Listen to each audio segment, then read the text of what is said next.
ሰላም ሰላም ውድ ተከታታዮቼ እንኳን ወደ ጂጄቲቪ በደህና መጣችሁ። በዚህ ቪዲዮ ላይ የማሳያችሁ የተለያዩ የመብራት ክፍሎች ወይም ደግሞ ላይቲንግ ሲስተም እና ለኤሌክትሪክ ክፍሎች መደረግ ያለበት ጥንቃቄ ስለሚለው ነው የሚሆነው። አብራችሁኝ ቆዩ። ተሽከርካሪ የተለያዩ አይነት የመብራት ሲስተሞች ወይም ክፍሎች አሉት። ከነዛ ውስጥ የግንባር መብራት እና የኋላ መብራት የሚባሉ ቀዳሚዎቹ ናቸው። በተለይ የግንባር መብራት መኪናውን በምሽት ጊዜ በምታሽከረክሩበት ወቅት የምትጠቀሟቸው መብራቶች ናቸው። አጭር ሊሆን ይችላል፣ ረጅም ሊሆን ይችላል።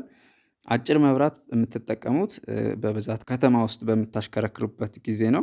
እንደዚሁም አጭር መብራትን ስትጠቀሙ ፍጥነታችሁ ዝቅ ማለት መቻል አለበት፣ ምክንያቱም ረጅም ርቀትን ስለማያሳይ ማለት ነው። ሌላው በከፍተኛ ፍጥነት ስታሽከረክሩ እንደዚሁም ከከተማ ክልሎች ስታሽከረክሩ ረጅም መብራትን ትጠቀማላችሁ። አንደኛ ፍጥነታችሁ ከፍተኛ ስለሚሆን ከመኪናው ራቅ ብላችሁ ማየት ስላለባችሁ መኪናው ፍጥነት ስላለው ይህንን ረጅም መብራት ትጠቀማላችሁ ማለት ነው። እንደዚሁም ለሰላምታ ወይም ከፊት ለፊታችሁ ያለ ተሽከርካሪ መልእክት ለማስተላለፍ አጭር ረጅም በማብራት እነዚህን የግንባር መብራቶች ትጠቀማላችሁ። እንደዚሁም የኋላ መብራትም ላይ የተለያዩ መብራቶች አሉ። ፍሬቻዎች፣ ፍሬን ሲያዝ የሚበሩ መብራቶች፣ ፎግ ላይት የሚባሉ መብራቶች፣ ፎግ ላይት ወይም ደግሞ በጉም ወይም ደግሞ በጣም በዳመናማ መንገድ ላይ እንደዚሁም በከፍተኛ ዝናብ ባለበት መንገድ ላይ ስትጓዙ እነዚህም ፎግ ላይቶች ታበሯቸዋላችሁ። በአካባቢያችሁ ያለ መኪና እይታ በትክክል እንዲያችሁና ራሳችሁንም ከአደጋ ለመከላከል እነዚህ መብራቶች ይጠቅማሉ ማለት ነው። ሌላው ፍሬቻ ናቸው። የግራና የቀኝ ፍሬቻ ወደ ቀኝ ልትታጠፉ ስትሉ የቀኝ ፍሬቻ ወደ ግራ ልትታጠፉ ስትሉ የግራ ፍሬቻ ታበራላችሁ ማለት ነው። ሌላው ከኤሌክትሪክ ሲስተሞች ውስጥ የሚመደበው ክላክስ ነው። ክላክስም አንዱ የኤሌክትሪክ ሲስተም ነው። በመቀጠል የዝናብ መጥረጊያም እንደዚሁ ከኤሌክትሪክ ሲስተሞች ውስጥ ይመደባል። ይሄ የዝናብ መጥረጊያ የኤሌክትሪካል ኃይልን ወደ መካኒካል ኃይል የሚቀይር ነው። ከባትሪ ወይም ደግሞ ከቻርጂንግ ሲስተሙ ኤሌክትሪክ በመውሰድ ወደ መካኒካል ኃይል በመቀየር መስታወት ላይ ያሉ ማንኛዎቹም ነገሮች በዝናባማ ሁኔታም ስታሽከረክሩ እንደዚሁም የተለያዩ መስታወት ላይ ያሉ ነገሮችን ለመጥረግ ትጠቀሙታላችሁ።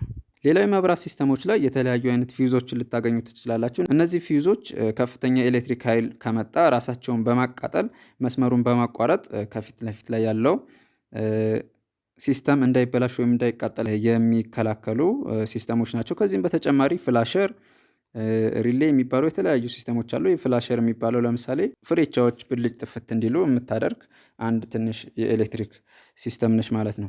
በመቀጠል ለኤሌክትሪክ ክፍሎች ምን አይነት ጥንቃቄ መደረግ አለበት የሚለውን እናያለን። የመጀመሪያው ባትሪ በጣም ሳይጠብቅም እንደዚሁም ሳይላላ መታሰር መቻል አለበት። በትክክል መታሰሩን በተለይ መላላት የለበትም። በጣም ከላላ መኪናውንም ሊያስነሳላችሁ ይችላል፣ ኤሌክትሪክን በትክክል አያሳልፍም ማለት ነው። እንደዚሁም የባትሪ ተርሚናሎች ወይም ፖዘቲቭ እና ኔጌቲቭ የምንላቸው ከሌላ አካል ጋር ንክኪ እንዳያደርጉ ጥንቃቄ ማድረግ፣ ከሌላ የመኪናው አካል ጋር ንክኪ የሚያደርጉ ከሆነ ብልጭታና እሳት ሊፈጥር ስለሚችል ማለት ነው። እንደዚሁም ይህንን ባትሪ አንዳንድ ሹፌሮች ከመነዳሪ ሙሉ በሙሉ ይሸፍኑታል። ይሄ ግን አይመከርም፣ መሸፈን የለባችሁም። ከተሸፈነ የሚሸፈነው የፖዘቲቭ ተርሚናል ብቻ ነው። ፖዘቲቭ ከሌላ ብረቶች ጋር ከቦዲው ጋር እንዳይነካካ ሊሸፈን ይችላል እንጂ ሙሉ በሙሉ መሸፈን የለበትም። የምታሽከረክሩት መኪና ባትሪ ምናልባት የሚሞላ አይነት ከሆነ ወይም ደግሞ ነን ሲልድ ከሆነ የውሃውና የአሲዱ መጠን በትክክል ወይም ደግሞ ትክክለኛው ሌቭል ላይ መሆኑን ሁልጊዜ ማረጋገጥም ተገቢ ነው።